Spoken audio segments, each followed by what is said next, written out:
Hello. Now we will look at the equation of a straight line in the form y is equal to mx plus c. And this formula is on page 18 in the formula tables or log tables.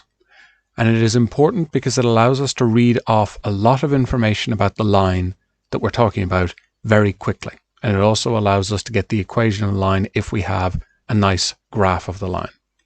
So little m stands for what it normally does. It means the slope. So we have the y value of our line is going to be equal to the slope times the given x value plus the y-intercept. So to intercept means to cross something or to catch something. It's where our line crosses the y-axis. So when x is 0, if we put in x is 0 here, we can see we'd have the slope times 0 is 0, and we just get the y value would be the constant on the end. So that means we read off two pieces of information immediately if we get an equation of a line in this form. We immediately know the slope, it's going to be the coefficient of the x, and we immediately know where it crosses the y-axis, or when we have 0, c is going to be on the line. Our constant on the end tells us the y-intercept. And that's very valuable for being able to get a feel for what the line is doing and for being able to get more information about the line, because we immediately have the slope and a point.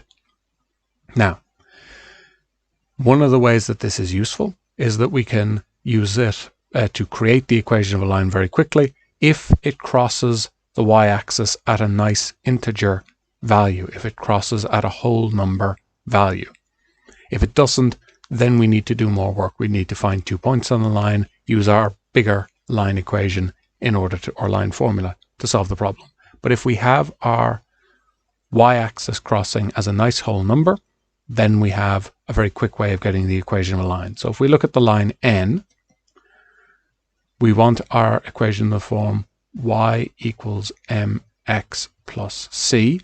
Well, what's the slope of this line here, of the line n? Well, if we take any point where it's any 2 points where it's crossing the grid lines, where it's crossing the boxes that make up our graph, if we run across by 1, we rise by 2. So rise over run is 2 over 1. So our slope is going to be 2 over 1 times x. And what is our y-intercept? Where do we cross the y-axis? We cross it very nicely at the number plus 3. So c would be 3. So the equation of the line n would be y is equal to 2x plus 3. And we immediately then have the equation line and we can do other work with it. If we take our line P down here, we know that if we want it in the form y equals mx plus c,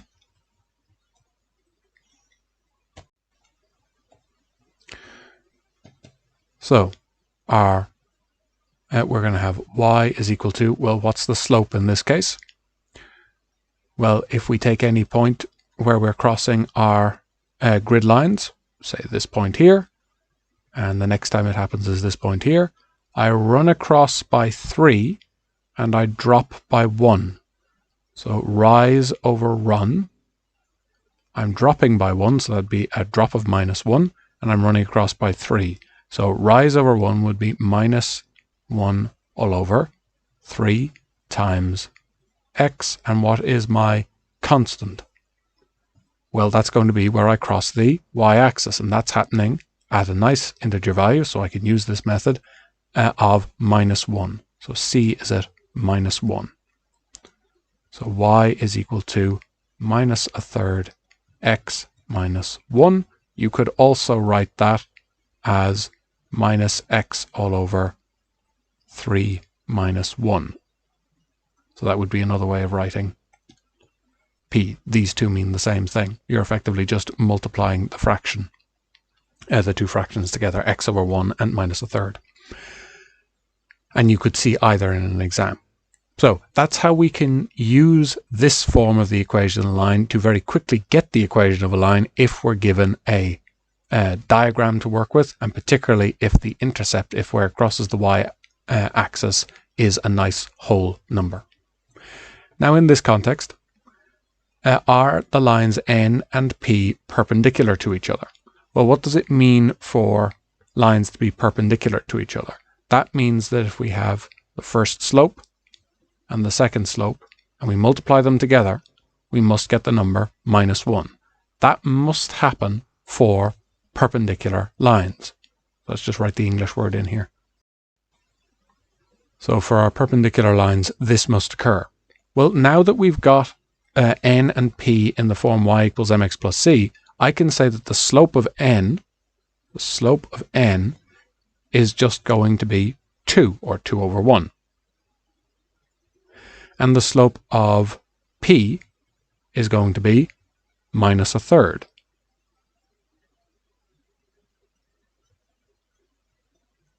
If I multiply those together, do I get -1? So I have slope of N times slope of P would be 2 all over 1 times -1/3.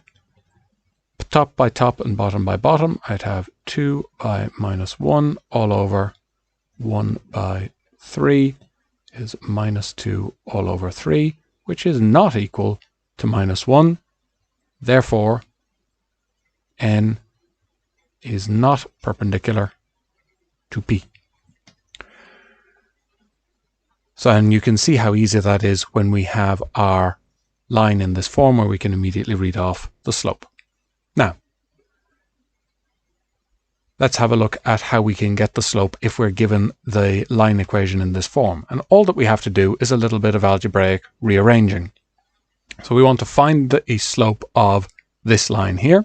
So we have 5x plus 10y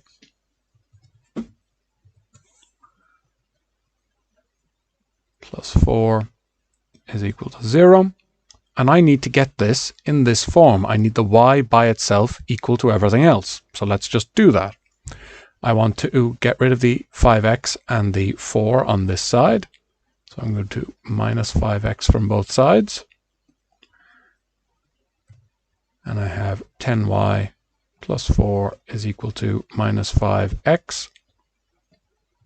It should be an x. And then I can minus 4 from both sides.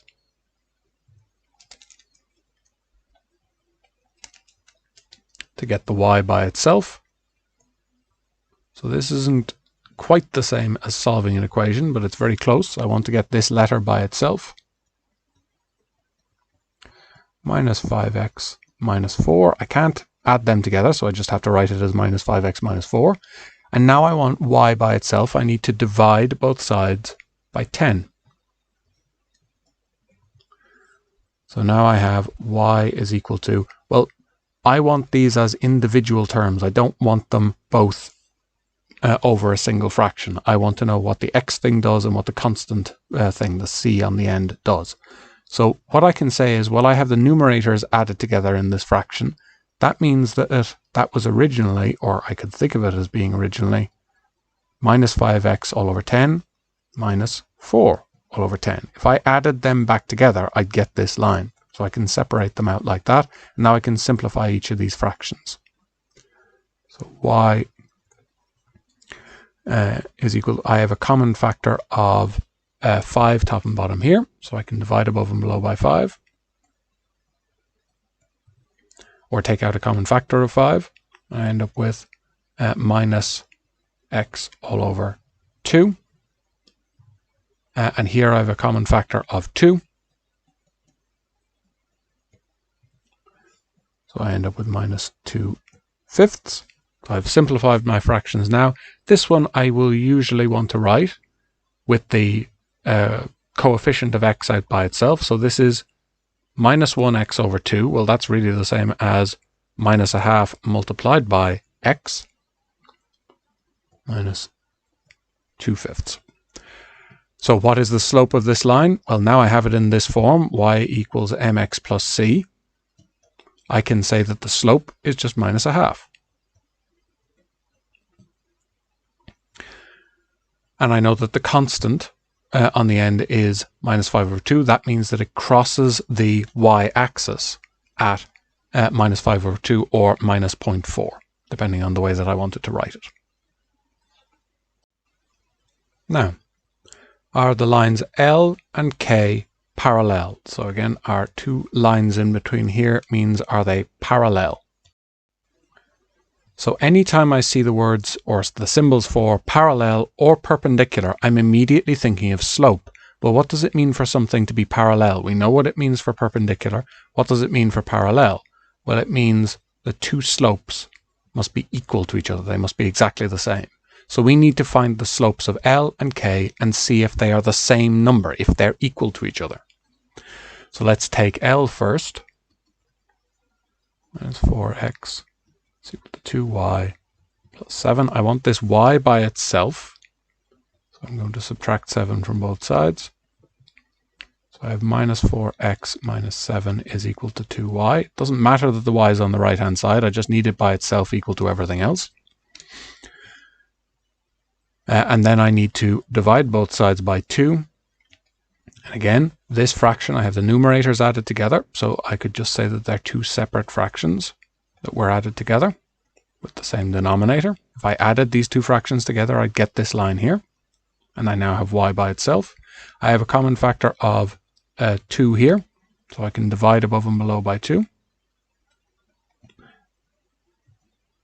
And I end up with minus 2x minus 7 all over 2, or 3.5 if you prefer, is equal to y. So I know my slope of L is going to be minus 2, or minus 2 over 1 if you prefer. And then for K, we do the same. We have 6x plus 3y minus 9 is equal to 0. It's supposed to be a 3. So what we can do now is again rearrange to get y by itself. Minus 9 is equal to minus 6x plus 9 to both sides to get the y by itself. Divide both sides by 3 to get 1y is equal to, and split that up into two separate fractions.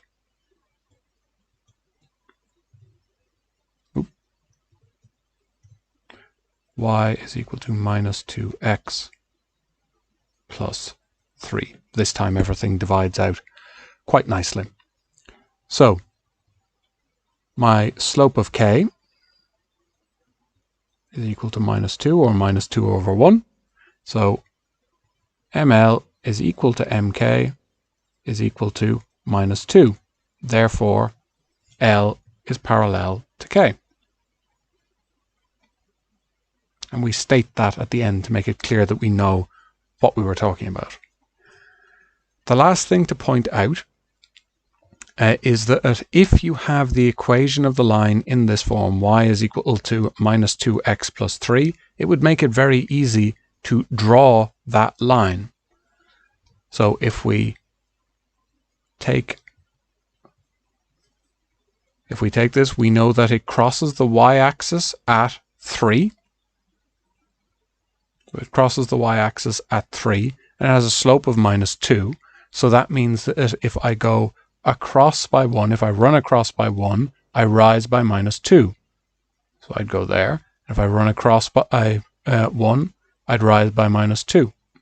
And then I can use my ruler to draw a straight line through. And I have drawn the line K. So by having the line equation in this form, by knowing the y-intercept and by knowing the slope, I can immediately draw the sketch of the line, or the graph of the line, very quickly. And that's what we need for now.